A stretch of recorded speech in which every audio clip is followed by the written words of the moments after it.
While One Piece is often regarded as one of the greatest anime and manga series of all time, it isn't without its flaws. Given the massive scope of the story, which spans over 1,000 chapters, along with hundreds of characters, it would be impossible for Oda to coordinate all of these moving parts in a way which satisfies every fan. Despite the high quality of the story, there are undoubtedly areas which could still be improved upon. While I don't claim to be a better writer than Oda, fortunately I do have the benefit of hindsight, which is why in this video I want to explore all of the ways in which I would have changed and hopefully improved upon all of the members of the worst generation. Now, this group I regard to be one of the most interesting in all of One Piece. So I'm going to have a lot of fun talking about how to alter their stories so that we can improve upon their character arcs and their role within the narrative. The worst generation consists of 11 notorious rookie pirates who had converged on Shabundi Archipelago just before the Marineford War. The collective power, infamy, and simultaneous rise to notoriety had earned these individuals the moniker the Worst Generation. This group consists of Monkey D. Luffy, captain of the Straw Hat Pirates, Roronoa Zoro or Pirate Hunter Zoro, the first mate of the Straw Hat Pirates, Trafalgar D. Waterlaw, captain of the Heart Pirates and the Surgeon of Death. Then we have Eustass Kid, captain of the Kid Pirates, Killer, first mate of the Kid Pirates, Marshall D. Teach, also known as Blackbeard, captain of the Blackbeard Pirates, Capone Gang Beji, captain of the Fire Tank Pirates, Jewelry Bonnie, captain of the Bonnie Pirates, Basil Hawkins, captain of the Hawkins Pirates, Scratchman Apoo, captain of the On Air Pirates, Urouge, known as the Mad Monk, captain of the Fallen Monk Pirates, and then lastly X-Drake, captain of the Drake Pirates and an undercover Marine Rear Admiral. These 12 are considered as some of the most prominent pirates currently active within One Piece, with almost all of them having fought against members of the Yonko at some point in the story. Now, this does not mean that they are all perfect. In fact, some of them have hardly had any relevance in the story at all, as they've only appeared in a handful of chapters. For such a prestigious group, you would assume that they would be far more utilized than they have been, and for the ones who have been used, there are usually differing opinions on just how well Oda managed to incorporate them into the story.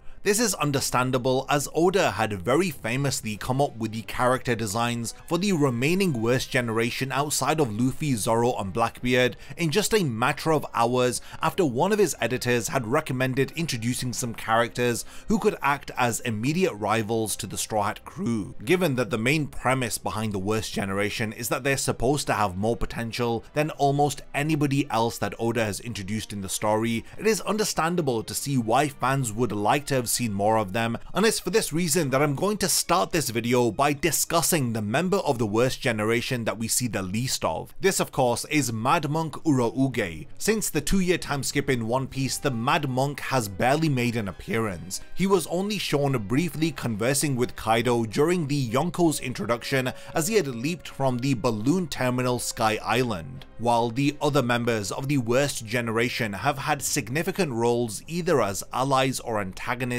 in the various arcs following the time skip, the Mad Monk for the most part has largely been left in the shadows. We know very little about his motives, aspirations or backstory, and even his activities in the New World remain a mystery, given his status as a super rookie alongside other prominent figures who are each carving their own path. The fact that the Mad Monk barely appears in the story makes him less of an impactful character within the story of One Piece. In order to enhance his character, the easiest solution would be just to increase his screen time.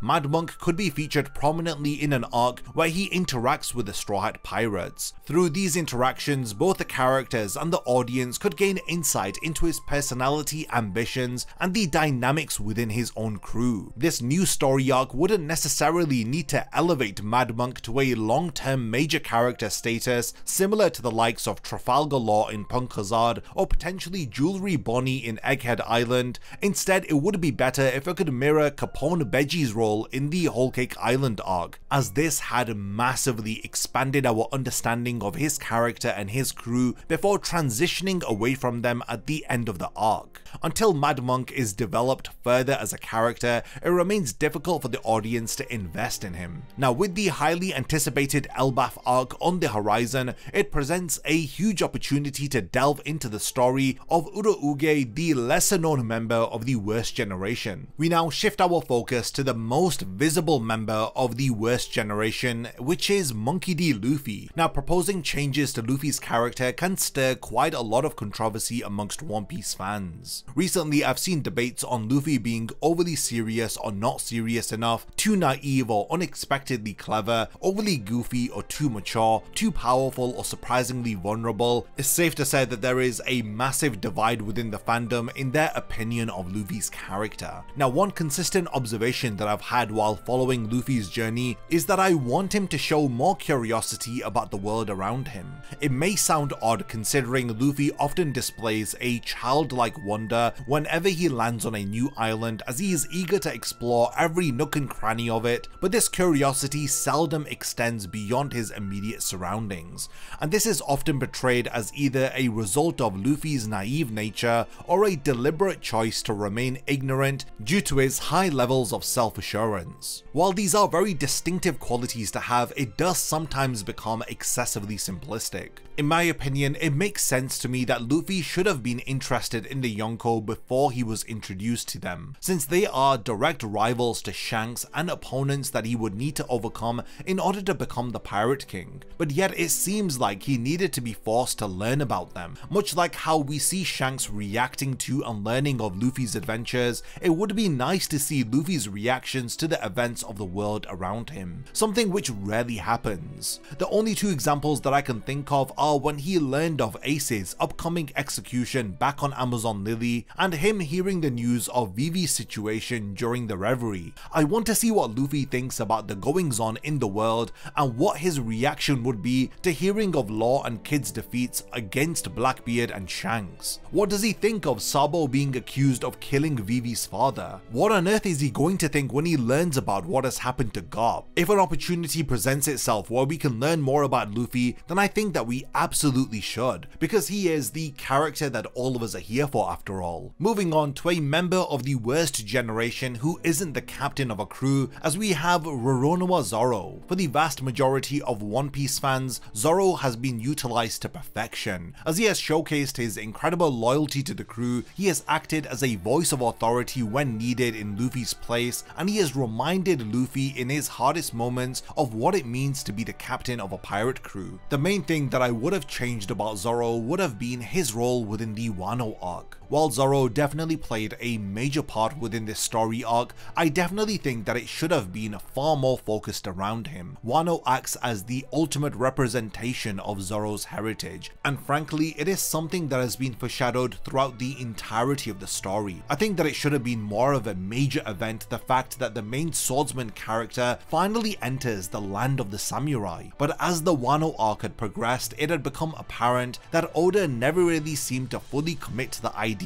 of expanding upon Zoro's backstory. The final nail in the coffin was Oda revealing in an SBS that Zoro's lineage descends directly from Wano, with his family line, the Shimotsuki, being tracked back all the way to the legendary samurai Ryuma. It's disappointing to borderline being shocking that none of this had played a major part within the Wano arc, especially since we already had an open plot thread of Zoro meeting his ancestor Ryuma back in the Thriller Bark arc, and he had even fought against him and even wielded his sword for most of the series. The Wano arc definitely let down Zoro's character, as Oda had the perfect opportunity to share more insights about his character, but ultimately this didn't happen. Moving on to the most villainous member of the Worst Generation, it's the man who seems most likely to become the final antagonist for Luffy in the series. Yes, I am talking about Marshall D. Teach, or Blackbeard. It's quite hard to talk about how I would improve upon Blackbeard, since the majority of his relevance to the story is still yet to come. Blackbeard has been built up with a lot of mystery surrounding him, so understandably there is a high expectation that the reveals and payoffs surrounding his character need to be good. Why can Blackbeard wield multiple devil fruits? Why does he never sleep? Why is it that Saint Saturn had revealed that his body is special? What was his relationship with Rox D. Zebek in order for him to name his flagship after him? There are so many questions surrounding his character, and despite us being so far into the story, we have received absolutely zero answers. Now, in terms of some of the things that I would change about Blackbeard's past,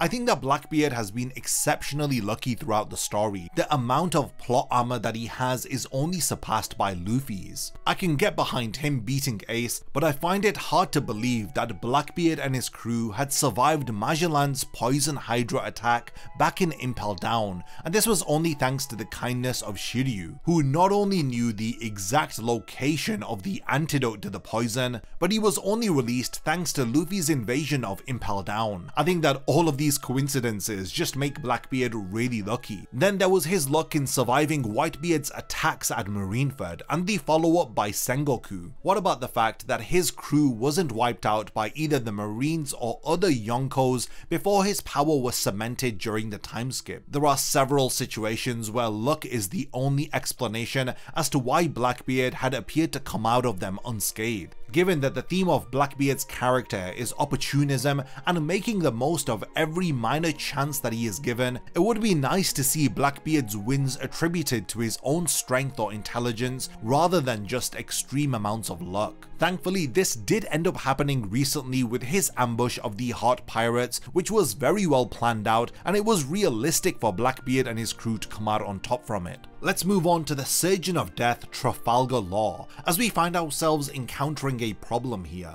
Law is, in my opinion, one of the best characters in the series. His backstory is incredibly emotional, tragic, and it helps to build his character and give us a greater insight into Law as a person, and it makes us care for him far beyond what we do for most of the other side characters in the series. His character design is spectacular in my opinion, and he's easily one of the most recognizable individuals in the series despite the massive competition that he has. Law's character arc throughout One Piece has seen him become close friends with the Straw Hats, and through Law's character we've seen the good and bad of the two major forces of the seas, the world government and the pirates, two sides which Law has both benefited from and suffered from in equal measure. Law has one of the most overpowered and interesting devil fruits in One Piece, as he is capable of unbelievable feats and even able to grant someone eternal life, but at the cost of his own. All of this is to say that when it comes to Law, it's hard to find any flaws which could be improved upon. In my opinion, Law is pretty much a perfect character, so I would instead like to ask all of you, what is it that you would like to change about the Surgeon of Death? And more importantly, what do you think his role will be going forward now that he is separated from the Straw Hats? Now moving on, we have Eustass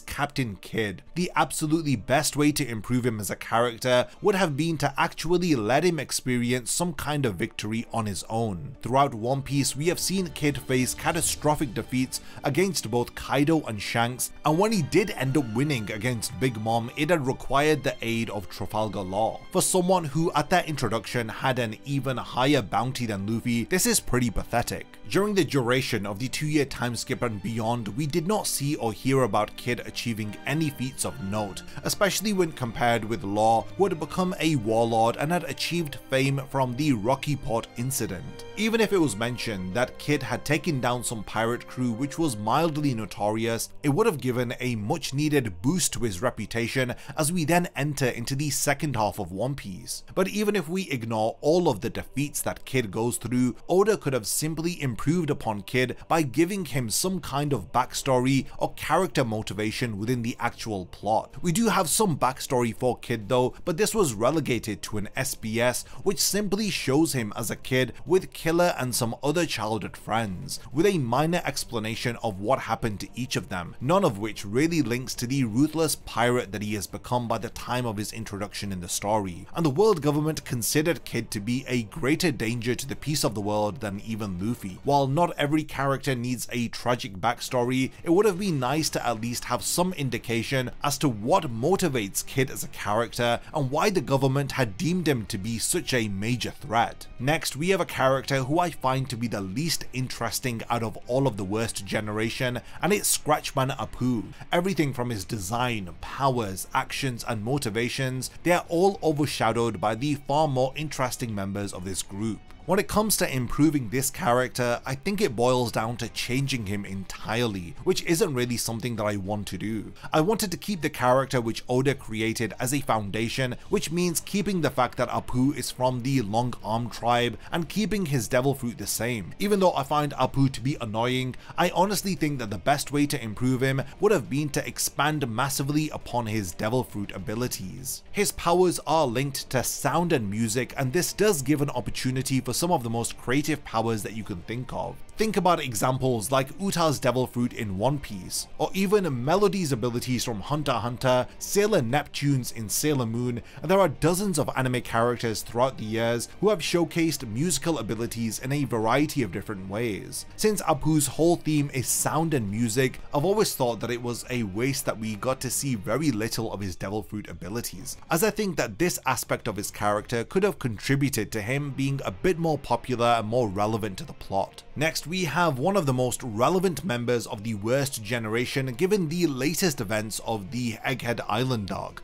and this is Jewelry Bonnie. While it would be very easy and true to say that she would have been improved upon by framing her slightly differently in previous arcs given the reveal of her true age, I actually think it's the future of a character which will determine whether if she truly belongs within the worst generation. There are several directions that Oda could go with Bonnie following the Egghead Island arc, ranging from her returning to her own crew and continuing as a captain, to staying with Vegapunk, to Kuma recovering his memories, and then lastly she could stay with the Straw Hats. It's not really possible for me to improve on something which hasn't happened yet, so out of these many options, all of which have their own pros and cons, it's the execution which will determine the success of them. Personally, I think that Bonnie's character is very interesting, especially when you consider that based upon her age and her level of success, she is one of the greatest prodigies in all of One Piece. So for me, the correct path would be whatever keeps her relevant in the plot. Bonnie staying with the Straw Hats is something that I think could work very well, but that doesn't necessarily mean that it makes the most sense. We have seen crews keep children on their ships before, with Roger having both Shanks and Buggy as cabin boys, and in terms of Whitebeard, he had both Marco and Blackbeard. So in the case of Jewelry Bonnie, let me know your thoughts on what the best direction is for her character. Next, we have Capone Beiji, who is one of the few members of the worst generation who I think actually fulfilled all of his potential as a character. While not the most powerful or relevant in the current day, his character experienced a satisfying conclusion following the Whole Cake Island arc, with his adventures with his family afterwards being covered in one of the manga's cover stories. Strangely, I think that the best thing for Capone would be to leave him alone now. Given that his character has already received a conclusion to his character arc, it would be very dangerous to now bring him back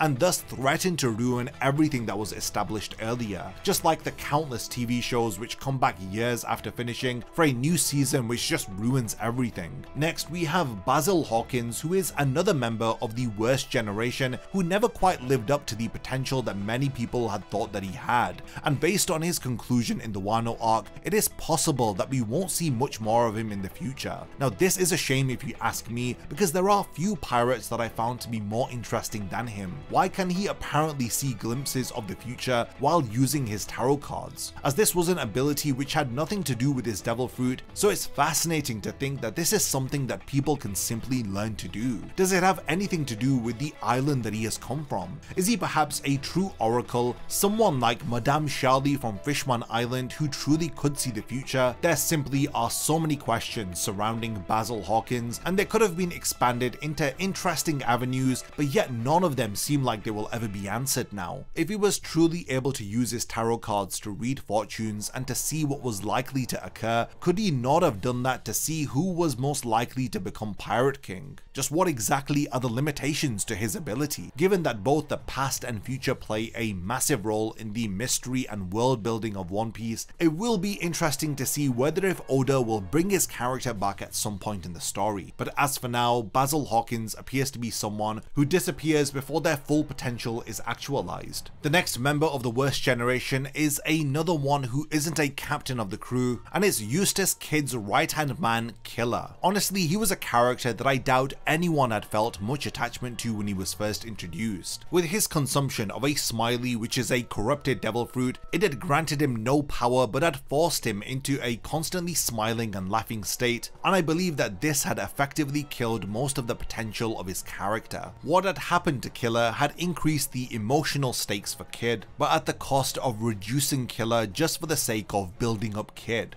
I do think that it was difficult for Killer to ever shine in his own light while acting as a secondary character to Kid, who was always going to steal the limelight from him. This is just a natural consequence of having him positioned underneath someone who was already only a side character in the main story, and this immediately indicates that he wasn't as important to focus on as Kid would be. It could have been an improvement to have Killer operating as a captain in his own right, even if he had maintained an absolute loyalty to Kid. We've already seen plenty of examples of this in the story, particularly in Blackbeard's crew, where each of his lieutenants are referred to as captains and they lead their own sub-crew, with Blackbeard in charge overall of everybody. You can also find similar parallels with the Straw Hat Grand Fleet. Doing this would have allowed Killer to step out of Kid's shadow while also keeping the hierarchy established between the two characters, and it would have been a massive improvement to his current role in the plot. The final member of the worst generation that I'll be talking about isn't technically a pirate.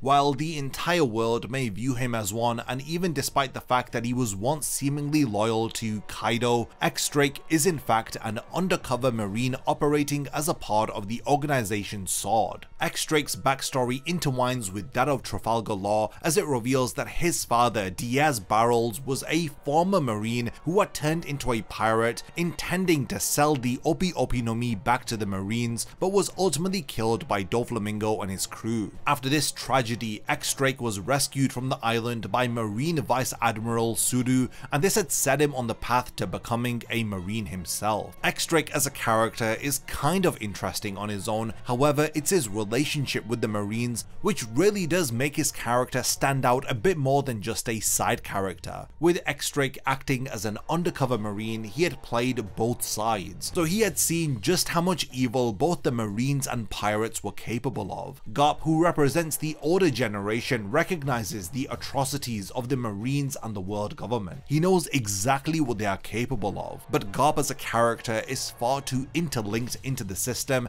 in order to really seek out a change in it, and this aspect of his character was explored massively during the Marineford War. X-Drake may play a larger role in the future of the story, as he may be one of the marines who acts as a catalyst for change alongside the newest generation with Smoker and Kobe. This is only possible if his character is to come to terms with the truth of what the Marines are willing to do for the sake of justice. Given the way that the story is headed, this may become a very relevant plot point soon, as there are even divisions within the current admirals, as there appears to be a division between loyalty to the Marines and loyalty to what is right. Akainu and Ryukoku are fiercely loyal to the Marines. Aokiji and Kizaru are currently battling with this moral dilemma and they are undecided, while Fujitora is very much aligned with what is morally right, and I really think that X-Drake's character can be expanded upon via this aspect of the story. And now we've reached the point of the video where I want to hand over the discussion to all of you. Do you guys even think that the worst generation need improving upon? Do you agree with all of the ideas that I've presented in this video? If you have alternative takes, let me know by continuing the discussion in the comments. I love to read all of your thoughts on these video ideas. And lastly, thank you for making it to the end of this one, and I cannot wait to see you in my next One Piece Explained video.